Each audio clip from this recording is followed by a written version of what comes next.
local news that matters on Local 22 News.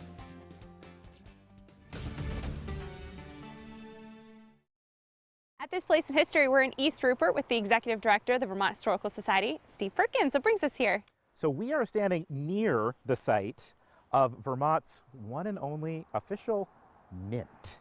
Oh, okay. How do we find out more? So we're going to go visit our friend John Mathewson, who's the curator of the Dorset History Museum. And we're also going to take a look at a building that we think possibly could have even been the mint. All right, let's do it.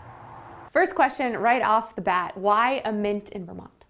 Because Vermont in 1777 decided to go its own way and become a republic, and they needed their own money. And so by 1785, that need was very strong, and so they allowed Reuben Harmon of Rupert, Vermont, to make coins. He did it from 1785 to 1788, and there were two designs.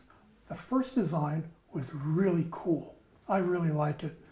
And the second design, because they realized they had to fit in more with other coins, was just some unknown man, his profile. And now is this the version of the coin that you like with the mountains on it and the, yes, the plow? Yeah. And the plow. Very cool. The rising sun and then the star on the back. Yes. So when I think about a mint, I immediately go to like one of the U.S. mints I visited, which is all this machinery and it's like stamping out huge numbers of coins. I'm assuming that's not how this mint operated in Rupert, Vermont. No, actually it is. Really? Only in, 18th century style. Okay. Not quite as big, because they didn't need to make as many coins, but they did have multiple pressings of multiple molds for the coins, and there was a lot of smelting going on there. Matter of fact, there's a barn in North Rupert, Vermont right now that they've done the metallurgical analysis on the beams and found trace elements of all the smelted metals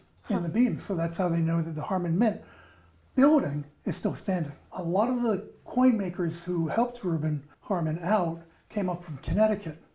And as you can well imagine, if you're making coins, if you're making money, you're going to get some ne'er-do-wells. And the really interesting story and really unexamined part of the Harmon Mint story is what happened to these convicted counterfeiters after the Harmon Mint went out of business. They had a legitimate work for a while. They had been convicted of counterfeiting in Connecticut. You could tell because they would be branded with the letter C and have their ears chopped off a little bit. So, you can't really hide that too well. But there are stories of them counterfeiting in the hills of Rupert into the 1800s. At this place in history.